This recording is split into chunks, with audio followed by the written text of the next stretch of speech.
আসসালামু আলাইকুম প্রিয় শিক্ষার্থী ভাই বোনেরা, আশা করি সকলেই ভালো আছো। আজকে আমরা এইচএসসি 2022 এর পঞ্চম সপ্তাহের উচ্চতর গণিত অ্যাসাইনমেন্ট 1 এর সমাধান দেখব। আমাদের এই প্রশ্নগুলো করা হয়েছে ম্যাট্রিক্স এবং নির্ণায়কের উপরে। চলো আগে আমরা প্রশ্নটা ভালোমতো বুঝি, ঠিক আছে? তাহলে আমাদের নির্ধারিত কাজটা দেয়া আছে ম্যাট্রিক্স এবং নির্ণায়ক থেকে। তাহলে আমাদের শিরোনামটা হবে ম্যাট্রিক্স এবং নির্ণায়ক, ওকে? তারপরে আমরা প্রশ্নটা যেটা করা আছে সেটা দিকে একটু দেখি যে কোন একটি কলেজের একাদশ শ্রেণীর মানবিক, ব্যবসা শিক্ষা ও বিজ্ঞান বিভাগের মোট শিক্ষার্থীর সংখ্যা 1500 জন। তাহলে আমরা একটা কলেজে জানি 3টা শাখা থাকে আমাদের বাংলাদেশের প্রেক্ষাপটে, তাই না? 3টা শাখার মোট শিক্ষার্থী জানা আছে আমাদের 1500 জন। কিছু সংখ্যক অনাবাসিক শিক্ষার্থী ব্যতীত অন্যরা এম হল ও এফ হলের আবাসিক শিক্ষার্থী। তাহলে কিছু সংখ্যক শিক্ষার্থী বাদে আমাদের কলেজটাতে দুইটা হল আছে, একটা হচ্ছে এম হল আর একটা হচ্ছে এফ হল। এই দুইটা হলে মোটামুটি সবাই থাকে। এফ হলের 460 জন শিক্ষার্থীর মধ্যে কলেজটির মানবিকের 20%, ব্যবসা শিক্ষার 40% ও বিজ্ঞানের 30% শিক্ষার্থী রয়েছে। তাহলে আমাদের এফ হল যেটা ছিল সেটা মোট 460 জন শিক্ষার্থী থাকে। তার মধ্যে মানবিকের টোটালটার 20% থাকে, ব্যবসা শিক্ষার মোট শিক্ষার্থীর 40% থাকে এবং বিজ্ঞানের যে শিক্ষার্থীরা ছিল কলেজের তাদের মোট শিক্ষার্থীর 30% থাকে। অন্যদিকে যে আরেকটা হল আছে এম হল, সেখানে মোট 540 জন শিক্ষার্থী আছে, যাদের মধ্যে কলেজের মানবিকের 40%, ব্যবসা শিক্ষার 20% এবং বিজ্ঞানের 50% শিক্ষার্থী রয়েছে। মানবিক, ব্যবসা শিক্ষা ও বিজ্ঞানের শিক্ষার্থী সংখ্যাকে যথাক্রমে এক্স, ওয়াই ও জেড দ্বারা প্রকাশ করা হলো। আমাদের এখন প্রশ্নগুলা করা হয়েছে পর্যায়ক্রমে, ওকে? তাহলে দেখো ভাইয়া, আমাদের মানবিক, ব্যবসা শিক্ষা এবং বিজ্ঞানের শিক্ষার্থী সংখ্যাগুলো এক্স, ওয়াই এবং জেড দ্বারা তারা প্রকাশ করে দিয়েছে। তাহলে মানবিকে মোট পড়ে হচ্ছে এক্স জন, ব্যবসা শিক্ষায় ওয়াই জন এবং বিজ্ঞানের শিক্ষার্থী আছে আমাদের জেড জন। তাহলে এই তিনটাকে যদি আমরা যোগ করি তাহলে টোটাল শিক্ষার্থী সমান হবে এরা, তাই কি না? তারপরে 2 নাম্বার একটা কন্ডিশন দেখো যে এফ হলে মোট শিক্ষার্থী আমাদের জানা আছে, যে এফ হলে মোট থাকে হচ্ছে 460 জন। এই 460 জনের মধ্যে আমাদের মানবিকের যে এক্স জন ছিল, এক্স এর 20% থাকে, ব্যবসা শিক্ষা মানে কি ওয়াই এর 40% এবং বিজ্ঞানের 30% শিক্ষার্থী এখানে বসবাস করে।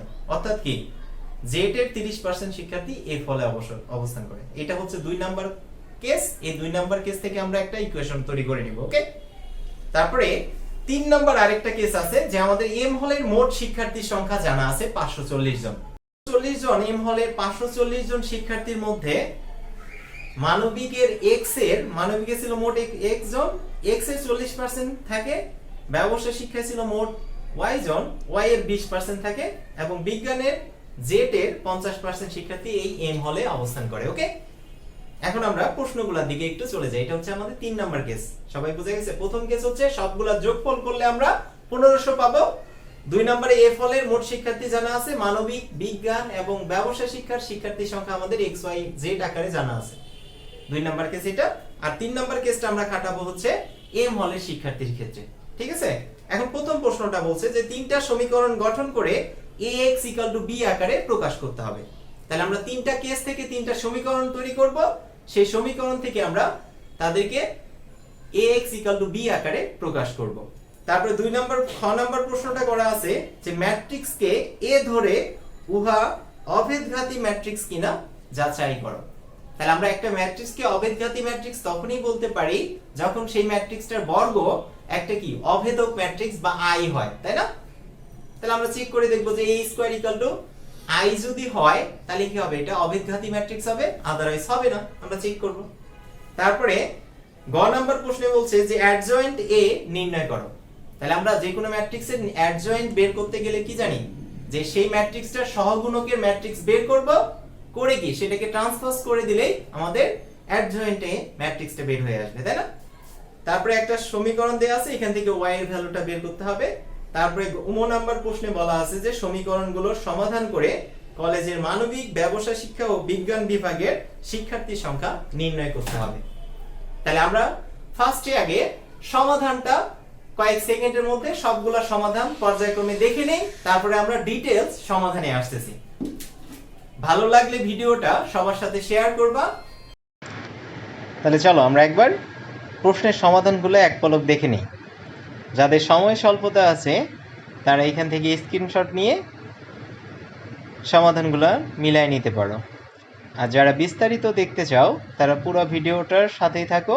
আমরা শর্টকাট দেখানোর পরে বিস্তারিত প্রত্যেকটা প্রশ্নের সমাধান করেছি।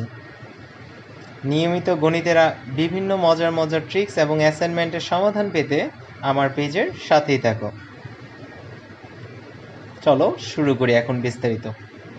নাম্বার প্রশ্নের সমাধানে চলে আসলাম। ওকে, আমাদের মেইন টার্গেট হচ্ছে ক নম্বরে বলছে যে তিনটা সমীকরণ তৈরি করে সমীকরণ তিনটাকে আমাদের ax = b আকারে প্রকাশ করতে হবে। ওকে, যেখানে দেয়া আছে কি আমাদের তিনটা শর্ত দেয়া ছিল প্রশ্নে, সেই তিনটা শর্ত থেকে আমরা প্রথম টার্গেট হবে তিনটা সমীকরণ তৈরি করে নেওয়া। ওকে, তাহলে চলো আমরা সমাধানটা দেখে নেই।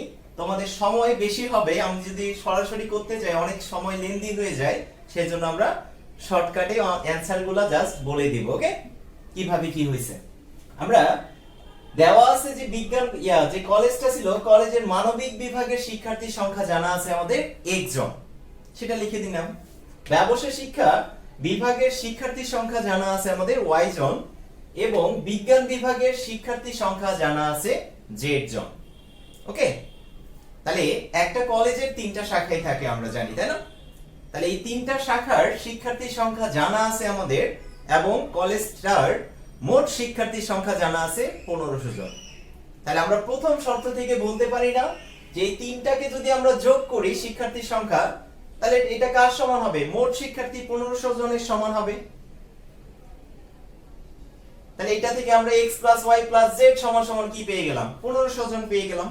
দ্বিতীয় শর্তটা আমরা দ্বিতীয় সমীকরণটা বের করব 2 নাম্বার কন্ডিশন a ফল থেকে। ঠিক আছে, আমাদের a ফলে মোট শিক্ষার্থীর সংখ্যা জানা আছে 460 জন, যার মধ্যে মানবিকের 20%, তারপর ব্যবসা শিক্ষার 40% এবং বিজ্ঞান বিভাগের 30% শিক্ষার্থী এখানে বসবাস করে। তাহলে আমরা যদি সমীকরণটাকে সাজায় নেই, তাহলে মোট মানবিকের শিক্ষার্থীর সংখ্যা জানা ছিল আমাদের x জন। তাহলে x এর 20% কি? আমার a ফলে বিদ্যমান, a ফলে বসবাস করে। তারপরে ব্যবসা শিক্ষার মোট শিক্ষার্থী জানা ছিল y জন, তাহলে y এর 40% কি করে? a ফলে বসবাস করে। তারপরে বিজ্ঞান বিভাগের মোট শিক্ষার্থী জানা ছিল z জন, তাহলে z এর 30% কি করে? a ফলে বসবাস করে। তাহলে এদেরকে যদি আমরা যোগ করি, যোগফলটা কত হবে? 460 জন, তাই কি না? তাহলে এখান থেকে আমরা 2 নাম্বার সমীকরণ একটা বের করে নেওয়ার দ্বার প্রান্তে পৌঁছে গেছি। তারপরে দেখো যে পরের লাইনে আমরা এর মানে জানি গুণ, 20% উঠাই দিলাম, পার্সেন্টেজ উঠে গেলে কি এটা হয়ে গেল, পার্সেন্টেজ উঠে গেলে জানি আমরা একটা 100 ভাগ হয়ে যায় সেই জিনিসটাতে। তাহলে 20% মানে কি? 20/100, প্রত্যেকটাতে পার্সেন্টেজ উঠাই দিলাম। উঠাই দেওয়ার পরে একটা উপরে শূন্য, একটা নিচের শূন্য আমরা সবগুলাতে কেটে দিলাম। ওকে, তাহলে দেখো তো সবগুলা ভগ্নাংশ আছে এখানে, সবগুলা ভগ্নাংশের নিচে 10 আছে। তাহলে কি হবে? সবগুলা ভগ্নাংশের লসাগু হবে 10, আর উপরে একটা পূর্ণ সংখ্যা আর একটা ভগ্নাংশ গুণ আকারে থাকলে কি সব সময় লবের সাথে সেটা গুণ হয়ে যায়, তাই না? তাহলে কি হবে? প্রথমটায় থাকে 2x + 4y + 3z = 460। এখন এই পাশে 10টা ভাগ আকারে ছিল, এটাকে যদি সমান চিহ্নের ওই পারে নিয়ে যাই, তাহলে কি হয়ে যাবে? গুণ হয়ে যাবে, তাই না? তাহলে আমরা লবেরটা লিখতে পারি সমান কি, যে 2x + 4y + 3z = 460 * 10 মানে কি? 4600। তাহলে এটা 2 নাম্বার সমীকরণ আমাদের বের হয়ে গেল দ্বিতীয় শর্তানুসারে। এখন 3 নাম্বার শর্ত আমরা খাটাবো এম হলের ছাত্রের ক্ষেত্রে। ওকে, কারণ আমাদের এম হলের ছাত্রের সংখ্যা জানা আছে 540 জন। ওকে, যার মধ্যে মানবিকের 40%, তারপরে বিজ্ঞান শাখার ব্যবসা শাখার 20% এবং বিজ্ঞানের 50% ছাত্র এম হলে অবস্থান করে। তাহলে আমরা যদি এর সাহায্যে এই কন্ডিশনটা সাজাই, এদের যোগফলটা কত হবে? মাস্ট বি 540ই হবে, এর বেশি হবে না, কম হবে না, তাই না? কারণ টোটাল শিক্ষার্থী আমাদের মানবিকের জানা আছে, ব্যবসায় শিক্ষার জানা আছে, বিজ্ঞানের জানা আছে, এবং এদের কত পার্সেন্ট এম হলে থাকে সেটাও আমাদের জানা আছে। তাহলে এর পার্সেন্টেজ আকারে দিয়ে তাদের যোগ করলে কি মাস্ট বি যোগফলটা 540 হবে। আমরা সাজাই নিলাম। এরপর দেখো আমরা আবার এর কাজ করলাম। এর মানে কি উঠে গেল, এটা উঠে গেলে কি উপরে 40 নিচে 100, পরেরটা কি এখানে 20% মানে 20 ভাগ 100 পার্সেন্টেজ উঠাই দিলাম। তারপরে কি এখানে 50% ছিল, 50% মানে কি 50 ভাগ 100 চলে আসলো। তারপরে দেখো সেম ভাবে একটা শূন্য উপর নিচে কেটে দিলে থাকে হচ্ছে সবগুলোর নিচে 10, তাহলে আমরা লসাগু 10 নিতে পারি। আর উপরে থাকে কি 4x 2y 5z, যে আমরা 10টাকে লসাগু করছিলাম, 10টাকে এই পাশে পার করায় দিলে কি আসে 540 এর সাথে 10 গুণ করলে 5400 হয়ে যায়। তার মানে কি লবটা সমান সমান 5400 হবে। তাহলে এটা কি 3 নম্বর সমীকরণ। এখন দেখো যে আমরা তিনটা সমীকরণ বের করে ফেলছি, তাই না? তাহলে নির্ণেয় সমীকরণ ত্রয়, 1 নম্বর সমীকরণ পেলাম x y z সমান সমান 1500, 2x 4y 3z সমান সমান 4600, আরেকটা সমীকরণ পেয়েছি 4x 2y 5z 5400। তাহলে আমরা জানি কতগুলো সমীকরণকে আমরা ম্যাট্রিক্সের সাহায্যে প্রকাশ করতে পারি, তাই না? তাহলে ম্যাট্রিক্স আকারে প্রকাশ করলে কি হয়, যে আমরা আগে এখানে যে চলকগুলা থাকে বাম পাশের চলকগুলার সহগগুলাকে নিয়ে আমরা একটা ম্যাট্রিক্স গঠন করব। তার পাশে গুণ আকারে কি চলকগুলাকে দিয়ে দিব, আর সমান চিহ্নের ডান পাশে যে উপাদানগুলা ছিল তাদেরকে নিয়ে আরেকটা ম্যাট্রিক্স আমরা গঠন করে দিলে যে কোনো সমীকরণকে আমরা এভাবে ম্যাট্রিক্সে প্রকাশ করতে পারি, তাই না? তাহলে আমরা ফার্স্টে আগে x এর সহগগুলা, x y z এর সহগগুলা লিখে দিলাম। এখানে কিছু নেই, সহগ মানে কি কোন চলকের সামনে যে ধ্রুব জিনিসটা গুণ আকারে থাকে সেটাকে আমরা তার চলক সহগ বলি, তাই না? তাহলে এখানে x এর সামনে কিছু নেই, কোনো ধ্রুব সংখ্যা নেই, মানে কি এখানে একটা 1 আছে। তাহলে x এর সহগ হচ্ছে 1, y এর সহগ হচ্ছে 1, z এর সহগ হচ্ছে 1। 2 নাম্বার সমীকরণে কি x এর সহগ ছিল 2 লিখলাম, তারপরে 4 এর y এর সহগ ছিল 4 লিখলাম, z এর সহগ ছিল 3 লিখে দিলাম। সেম ভাবে 3 নম্বরে x এর সহগটা লিখলাম, y এর সহগটা লিখলাম, z এর সহগটা লিখলাম ম্যাট্রিক্স আকারে। তারপরে এর সাথে গুণ আকারে কি লিখে দিব, ছয়টা চলক ছিল, এখানে 3টা চলক ছিল x y z, সেজন্য 3টা চলক লিখে দিলাম। তারপরে এই পাশে ডান পাশে যারা ছিল ডান পাশের উপাদানগুলো নিয়ে আরেকটা আমরা ম্যাট্রিক্স গঠন করে দিলাম। এখন যদি আমরা প্রথম ম্যাট্রিক্সকে ধরি a, আর এই চলকের ম্যাট্রিক্সটাকে যদি ধরি x, এবং ডান পাশের ম্যাট্রিক্সটাকে যদি ধরি b, তাহলে কি দাঁড়াচ্ছে দেখো তো, a গুণন x মানে ax সমান সমান b দাঁড়াচ্ছে, যেখানে a এর মানটা এত, x এর মান এত, এবং b সমান সমান এত ধরেছি সেটা বলে দিছি। তাহলে দেখো আমরা তিনটা সমীকরণ আমরা তৈরি করে ফেলছি, এবং তিনটা সমীকরণ থেকে আমরা এদেরকে ম্যাট্রিক্স আকারে প্রকাশ করলে এটা হয়। এখান থেকে ধরে আমরা পেয়ে গেলাম x সমান সমান b।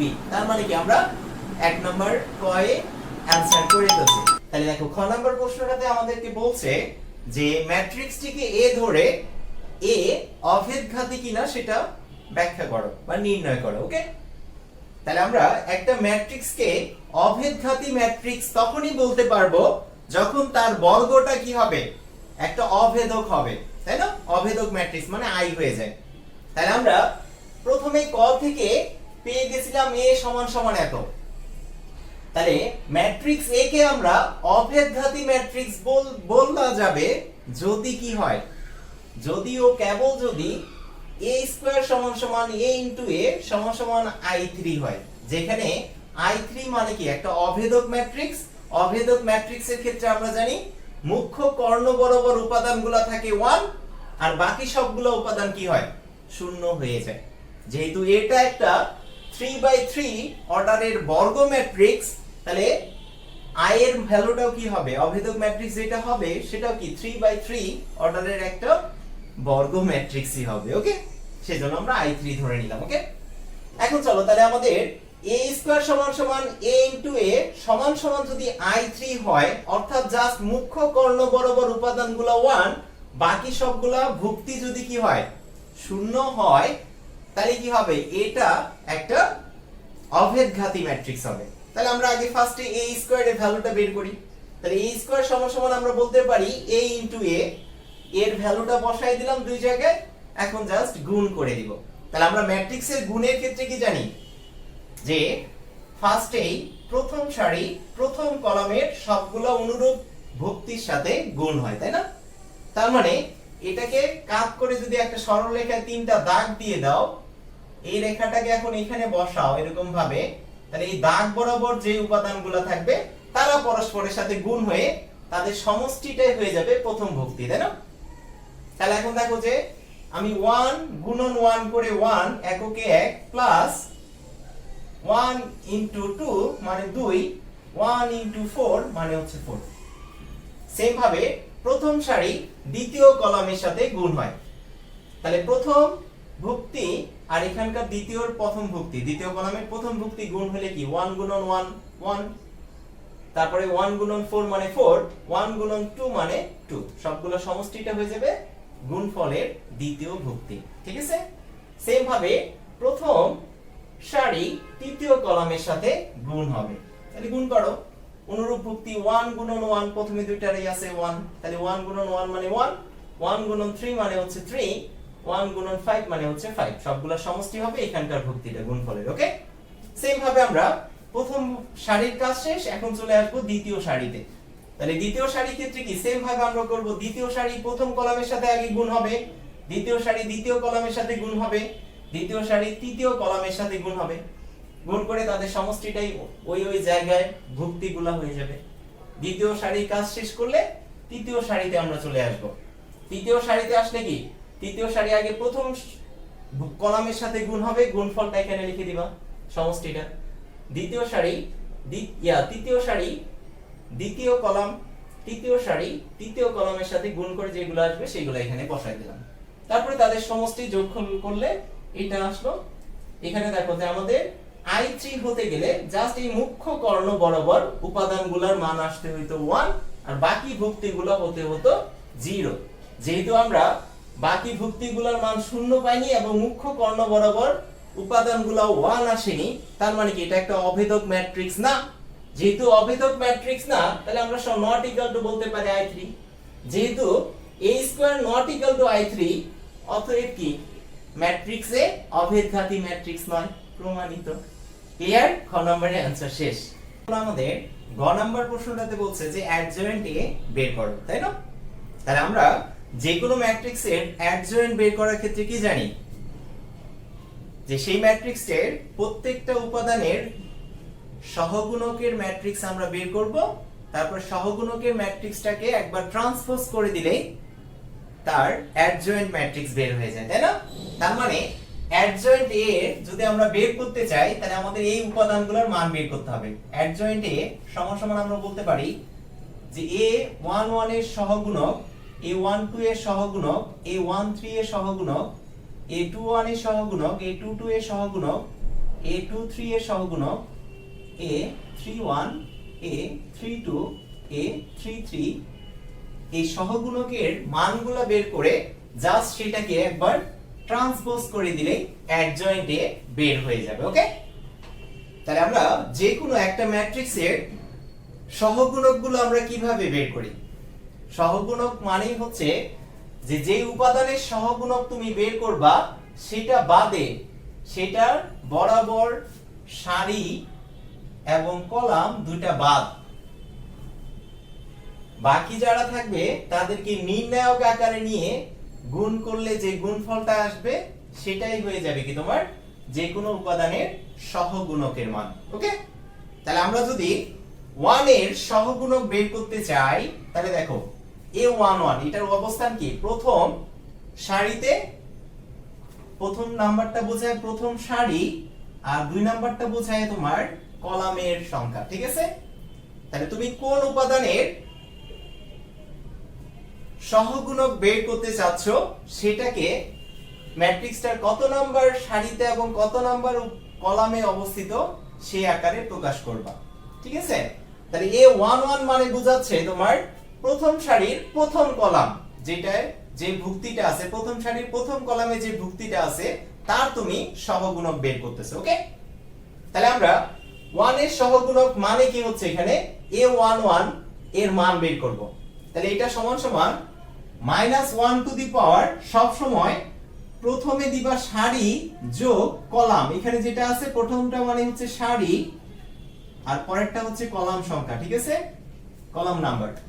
তাহলে সারি যোগ কলাম, -1 এর পাওয়ারটা সব সময় হয়ে যাবে সারি যোগ কলাম, যেটা তুমি সহগুণক বের করবা। ওকে, তাহলে এখানে 1 এর যেহেতু সহগুণক বের করতেছি মানে এই 1 এর সহগুণক বের করতেছি, তাহলে সমান সমান কি হবে -1 টু দি পাওয়ার 1 প্লাস 1। এখন 1 এর যখন সহগুণক তুমি বের করবা, এই বরাবর সারিটা বাদ, এই বরাবর কলামটা বাদ, এগুলো বাদ দেওয়ার পরে যে উপাদানগুলো থাকবে তার পাশে তাদেরকে নির্ণায়ক আকারে আমরা লিখে দিব। সেই নির্ণায়কের মানটাই হয়ে যাবে কি 1 এর সহগুণকের মান, অর্থাৎ A11 এর সহগুণকের মান। ওকে, তাহলে চলো শুরু করি। তাহলে A11 সমান সমান কি -1 এর পাওয়ার সব সময় সারি যোগ কলাম। তাহলে এখানে 1 আর 1 যোগ 1 দিয়ে দিলাম। তাহলে এটা বাদ গেল, এটা বাদ গেল, থাকে কি এই চারটা উপাদান, তাদেরকে নির্ণায়ক আকারে লিখে দিলাম। তারপরে কি আমরা এই দুইটা আগে গুণ করব, 4 5 20, -1 এর পাওয়ার 1 যোগ 1 মানে কি 2। তাহলে মাইনাসের পাওয়ার যদি কখনো জোড় সংখ্যা হয় তাহলে কি সব সময় মাইনাস চিহ্ন উঠে যায়, আর যদি বেজোড় সংখ্যা হয় পাওয়ারটা তাহলে কি মাইনাস একটা সামনে চলে আসে। ওকে, তাহলে এখানে যেহেতু জোড় সংখ্যা আসছে -1 এর পাওয়ার মানে কি মাইনাসটা প্লাস হয়ে গেছে, প্লাস দিতে হয় না সেজন্য দেই নাই। তারপরে 4 5 20 -3 2 6 সমান সমান 14। তাহলে A11 এর সহগুণক আমরা পেলাম 14। সেম ভাবে A12 মানে বোঝায় কি প্রথম সারির 2 নাম্বার কলামটা। তাহলে এটার সহগুণক কি হবে সমান সমান -1 টু দি পাওয়ার সারি যোগ কলাম। ঠিক আছে, তাহলে 1 প্লাস 2 -1 এর পাওয়ার সব সময় এটা হবে ইনটু, তাহলে 2 নম্বরে যখন যাবা তখন কি 2 নাম্বার কলামটা বাদ, এই সারিটাও বাদ। তাহলে উপাদান কে কে আছে এখানে 2 4 3 5, 2 4 3 5 এর নির্ণায়কের মানটা এর সাথে গুণ করে দিলেই চলে আসবে। এখন দেখো -1 এর পাওয়ার 1 যোগ 2 মানে কি 3, 3 একটা বেজোড় সংখ্যা, বেজোড় সংখ্যা হলে কি একটা মাইনাস চিহ্ন সামনে চলে আসবে। সেম ভাবে A13 এর সহগুণক কি হবে, A13 মানে এটা বোঝায়, তাহলে যেটা সহগুণক বের করব সেই বরাবর কলাম বা সারি বা। তাহলে উপাদান কে কে বাকি আছে 2 4 4 2, তাহলে 2 4 4 2 কে নির্ণায়কের মান আমরা বের করব। তাহলে কি প্রথমে এটা গুণ 4 2 2 গুণা 4 4 যোগ 16 লিখে দিলাম। এভাবে বাকি সবগুলোর সহগুণকের মানগুলো তুমি বের করে ফেললাম। ওকে, তাহলে আমরা বের করে ফেলি, চলো সবগুলোর সহগুণকের মান বের করলাম। তাহলে অ্যাডজয়েন্ট এ মানে আমরা কি জানি যে সহগুণকগুলো নিয়ে গঠিত সেট, সেটাকে ট্রান্সপোজ করে দিলে যে কোনো ম্যাট্রিক্সের অ্যাডজয়েন্ট বের হয়ে যায়। তাহলে যেহেতু আমরা অ্যাডজয়েন্ট এ বের করতে চাচ্ছি, তাহলে অ্যাডজয়েন্ট এ গুলার সহগুণকের ম্যাট্রিক্সটা আমরা বের করব। তারপর সেটাকে ট্রান্সপোজ করে দিলেই অ্যাডজয়েন্ট এ বের হয়ে যাবে। তারপরে লিখে দিলাম যে A11 এর মান যেটা পাইছি লিখে দিলাম, A12 এর মানটা, A13 সবগুলোর মান বসাই দিলাম। তারপর ট্রান্সপোজ ম্যাট্রিক্স মানে কি যে যেকোনো একটা ম্যাট্রিক্সের সারিগুলোকে কলামে অথবা কলামগুলোকে যদি সারিতে আমরা স্থানান্তরিত করি তাহলে কি হয়, সেই ম্যাট্রিক্সে ট্রান্সপোজ ম্যাট্রিক্স হয়ে যায়, তাই না? তাহলে ট্রান্সপোজের কাজই হচ্ছে কি সারিকে কলামে অথবা কলামকে সারিতে স্থানান্তরিত করা, তাই না? তাহলে দেখো এটা ছিল 1 নম্বর সারি, আমরা ট্রান্সপোজের কাজ করলে কি 1 নম্বর সারিটা এখানে 1 নম্বর কলাম হয়ে গেল। তারপর এটা ছিল 2 নম্বর সারি, এটা হয়ে গেল 2 নম্বর কলাম। এটা ছিল 3 নম্বর সারি, এটাকে দিয়ে দিলাম 3 নম্বর কলামে। তাহলে কি ট্রান্সপোজের কাজ শেষ হয়ে গেল। তাহলে ট্রান্সপোজের কাজ শেষ হয়ে গেল মানে কি অ্যাডজয়েন্ট এর মান বের হয়ে গেল, কাজ শেষ, সেটাই आंसर। বুঝে গেছে সবার? তারপরে দেখো এখন আমাদের একটা ইকুয়েশন দেয়া আছে, তাই না, যে a³ + 3a = 2i3 + 11y হলে y এর ভ্যালুটা বের করো। তাহলে আমাদের একটা সমীকরণ আকারে এদেরকে সমীকরণের সমাধান করে y এর ভ্যালুটা বের করে নিয়ে আসতে হবে। তাহলে আমাদের a³ এর ভ্যালু জানা নাই, জাস্ট কি a এর ভ্যালু জানা আছে এবং i3 মানে জানি আমরা অভেদক ম্যাট্রিক্স একটা 3 অর্ডারের, তাই না? তাহলে কি জাস্ট মুখ্য কর্ণ বরাবর তাদের মানগুলো হয় 1 আর বাকি সবগুলো 0। তাহলে এই দুইটা উপাদান আমাদের জানা আছে, আমাদের a³ এর ভ্যালুটা বের করতে হবে। করতে পারলেই আমরা কি ইকুয়েশনে যোগ বিয়োগ করে ম্যাট্রিক্সের ভ্যালুটা বের করে নিয়ে আসতে পারবো। ওকে, তাহলে সেজন্য আমরা ক থেকে পেয়েছিলাম a এর ভ্যালু, a এর ভ্যালুটা লিখলাম, খ থেকে আমরা a স্কয়ারের মান বের করছিলাম, a স্কয়ারের মানটা টেনে নিলাম, তাহলে আর ঝামেলা করা লাগলো না আমাদের। ঠিক আছে, তারপরে i3 মানে জানি আমরা এটা লিখে নিলাম। ওকে, এখন আমাদের টার্গেট হচ্ছে a কিউবের ভ্যালু বের করা। তাহলে a কিউবটাকে যদি আমরা লিখি a স্কয়ার ইনটু a, তাহলে কি মহাভারত অশুদ্ধ হয়ে যাবে? না, হবে না, তাই না? কারণ এটা মানেও যা, এটা মানেও তাই। তারপরে আমরা জাস্ট a স্কয়ারের ভ্যালুটা বসাইলাম, a এর ভ্যালুটা বসাইলাম, এদেরকে গুণ করে দিলেই a কিউবের ভ্যালুটা বের হয়ে যাবে। তাহলে আমরা গুণের ক্ষেত্রে কি জানি? গুণের ক্ষেত্রে জানি যে প্রথম সারি প্রথম কলামের সাথে গুণ হয়ে যে গুণফলের সমষ্টিটা আসে সেটা প্রথম গুণফলের প্রথম ভুক্তিটা হয়ে যায়, তাই না? তাহলে আমরা প্রথম সারির প্রথম কলামের সাথে অনুরূপ ভুক্তিগুলোর গুণফল করে এটা পেলাম। তাহলে 7 কে 7, 7 দুগুণা 14, 4 9 36, সবগুলা সমষ্টি করলে গুণফলের প্রথম ভুক্তিটা বের হয়ে গেল। সেম ভাবে প্রথম সারি দ্বিতীয় কলামের সাথে গুণ করে গুণফলের সমষ্টি যেটা আসবে সেটা হয়ে যাবে 2 নাম্বার ভুক্তি, তাই না? প্রথম সারি 2 নাম্বার ভুক্তি। তাহলে আমরা অনুরূপ যে যে পজিশনে আছে সেই পজিশনের সাথে গুণ হবে, তাই না? তাহলে আমরা যদি এইভাবে দাগ দেই, দাগ দিয়ে এটাকে কাট করে দেই, কাট করে এখানে ঢুকাই দিলাম, তাহলে কি 7 আছে প্রথমে, এখানে প্রথমে আছে 7, 7 কে 7, তারপরে 7 4 7 28, এখানে তৃতীয়তে আছে 9, এখানে তৃতীয়তে আছে 4, অনুরূপ ভুক্তিগুলোর সাথেই জাস্ট গুণ হবে, 9 2 18 বসাই দিলাম। এভাবে গুণ করে আমরা গুণফলের সমষ্টিগুলো পেলাম এটা, তার মানে কি এটা হয়ে গেল a কিউবের ভ্যালু, তাই না? তাহলে গুণের ক্ষেত্রে আমরা সব সময় প্রথম সারি প্রথম কলামের সাথে গুণ করে এখানে লিখে দেব, প্রথম সারি দ্বিতীয় কলামের সাথে গুণ করে এটা এখানে বসবে, প্রথম সারি তৃতীয় কলামের সাথে গুণ করে এখানে বসবে।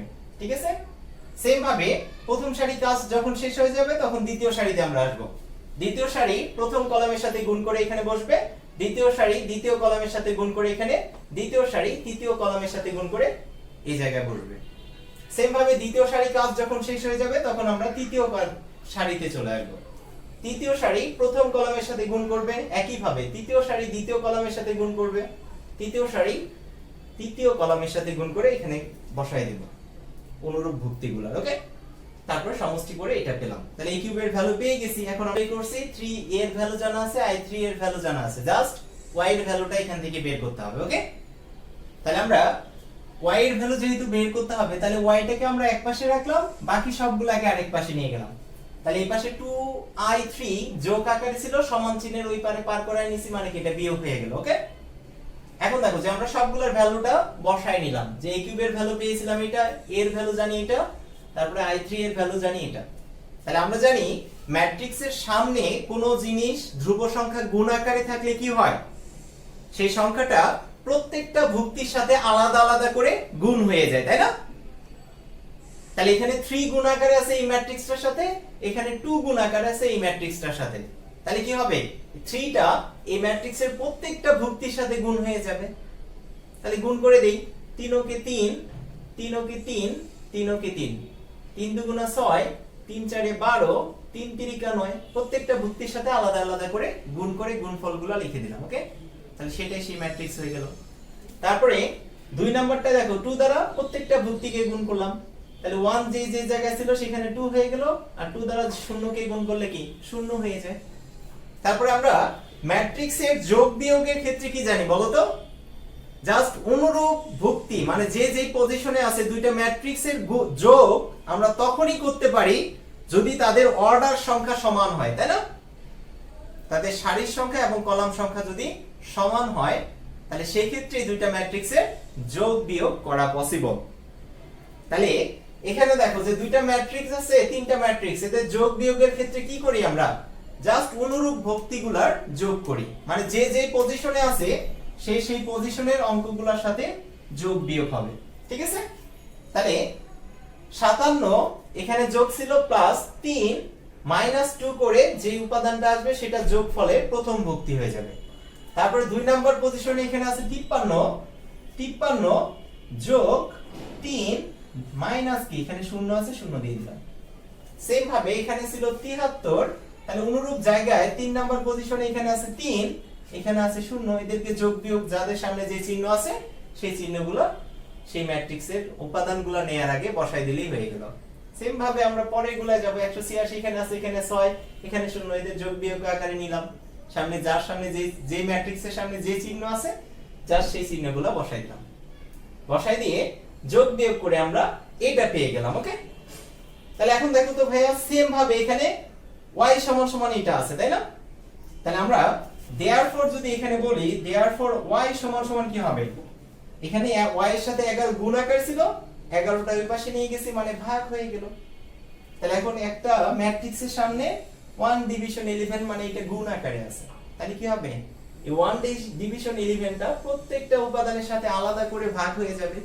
তাহলে ভাগ করে দিই আমরা, সমান সমান কি লেখা যায় 58 ডিভিশন 11 192 ডিভিশন 11 224 ডিভিশন 11, তারপরে 56 ডিভিশন 11, তারপরে 186 ডিভিশন 11 192 ডিভিশন 11, তারপরে 76 ডিভিশন 11 248 ডিভিশন 11 282 ডিভিশন 11। জাস্ট প্রত্যেকটা উপাদানের সাথে আলাদা আলাদা করে 11 ভাগ করে দিলে সেটাই হয়ে যাবে কি y এর ভ্যালু। देयरफॉर নির্ণেয় y এর মান এটাই आंसर।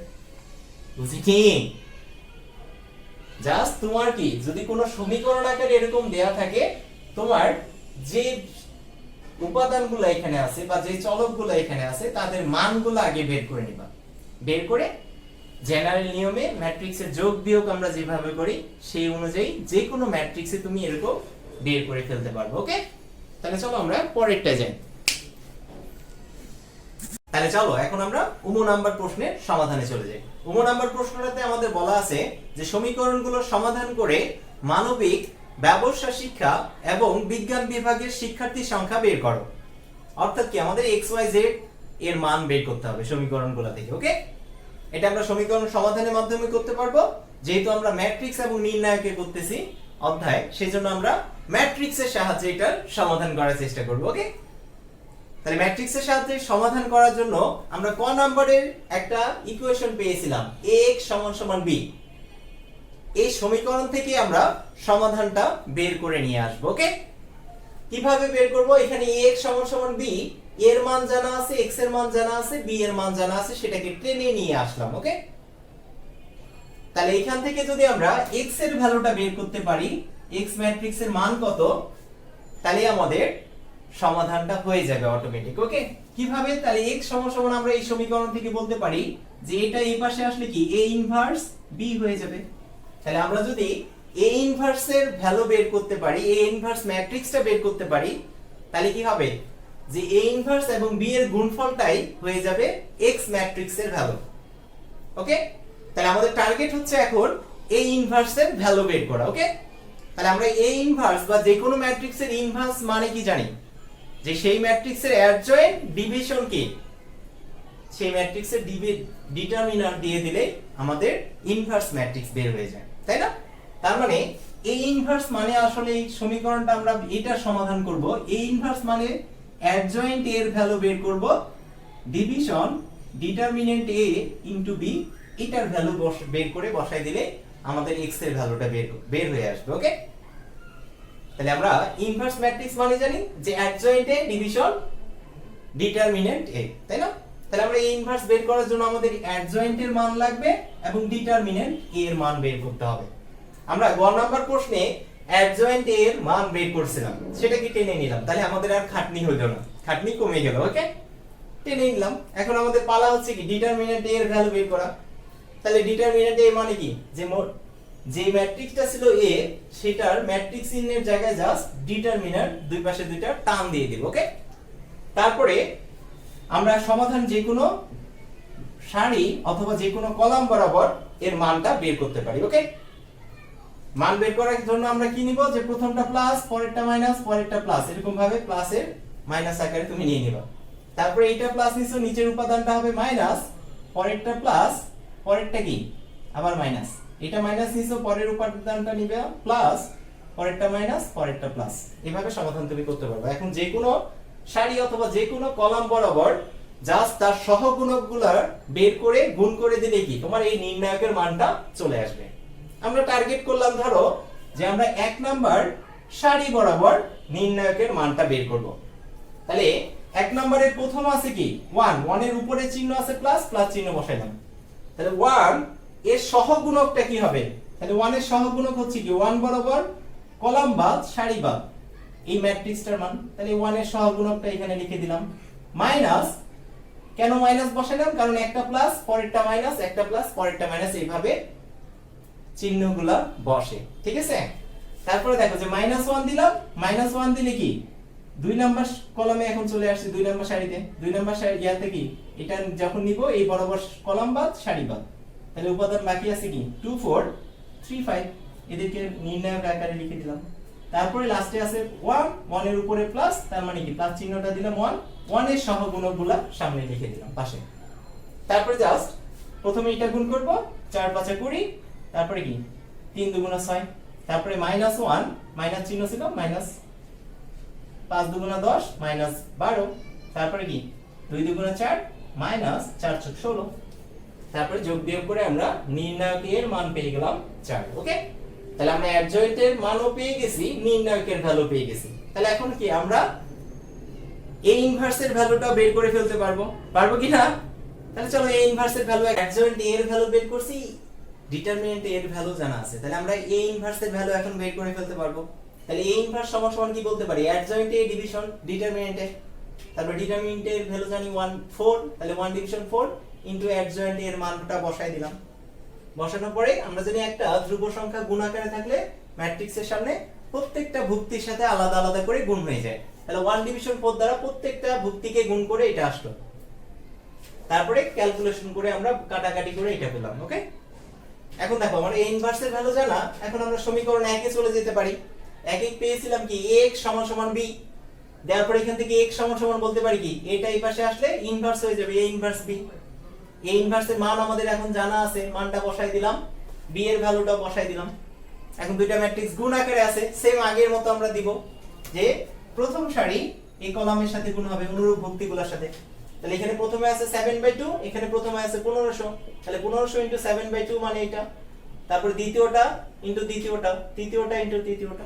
প্রথম সারি কাজ শেষ, তারপরে দ্বিতীয় সারিতে যাব, দ্বিতীয় সারি প্রথম কলামের সাথে আবার সেম ভাবে গুণ হবে, তৃতীয় সারি প্রথম কলামের সাথে গুণ করে যে যোগফলটা আসবে সেটা এখানে লিখে দিলাম। ক্যালকুলেশন করে আমরা ডান পাশে এটা পেলাম, বাম পাশে x এর ভ্যালু বসাই দিলে, x এর ভ্যালু মানে জানি আমরা x y z, এটা চলকের ম্যাট্রিক্স ছিল। এখন দেখো যে এখানে ক্যালকুলেশন করার পরে এটা পেলাম। এখন দুইটা ম্যাট্রিক্স সমান হয়ে যায় কখন? যখন তাদের অনুরূপ ভুক্তিগুলা সমান হয়, মানে বাম পাশে যে যেখানে আছে ডান পাশের সে সমান হবে। তাহলে এখানে প্রথমে আছে x, এখানে আছে প্রথমে 450, তাহলে এই দুইটা সমান। এখানে দ্বিতীয়তে আছে y, এখানে আছে 550, তাহলে y সমান কি 550 আমরা বলতে পারি, z সমান কি 500 বলতে পারি। তার মানে x y z এর ভ্যালু আমরা পেয়ে গেছি। দেয়ারফর আমরা কি বলে দিতে পারি যে মানবিকের শিক্ষার্থীর সংখ্যা, y ছিল ব্যবসা শিক্ষার শিক্ষার্থীর সংখ্যা, আর z ছিল কি আমার বিজ্ঞান বিভাগের শিক্ষার্থীর সংখ্যা। তাহলে আমরা বলে দিতে পারি কি মানবিক বিভাগের শিক্ষার্থীর সংখ্যা 450 জন, ব্যবসা শিক্ষা বিভাগের শিক্ষার্থীর সংখ্যা হচ্ছে 550 জন এবং বিজ্ঞান বিভাগের শিক্ষার্থীর সংখ্যা হচ্ছে 500 জন। তাহলে খেলা শেষ। তাহলে সবাই ভালো থাকবা, সুস্থ থাকবা। আমার এই ক্ষুদ্র প্রয়াস যদি তোমাদের ভালো লেগে থাকে, লাইক এবং শেয়ার দিয়ে অন্যকে দেখার সুযোগ করে দিবা। আমরা প্রতিনিয়ত গণিতের মজার ট্রিক্স এবং অ্যাসাইনমেন্টের সমাধান নিয়ে তোমাদের সামনে হাজির হব। সবাই ভালো থাকবা, সুস্থ থাকবা এবং স্বাস্থ্যবিধি মেনে চলবা। আল্লাহ হাফেজ।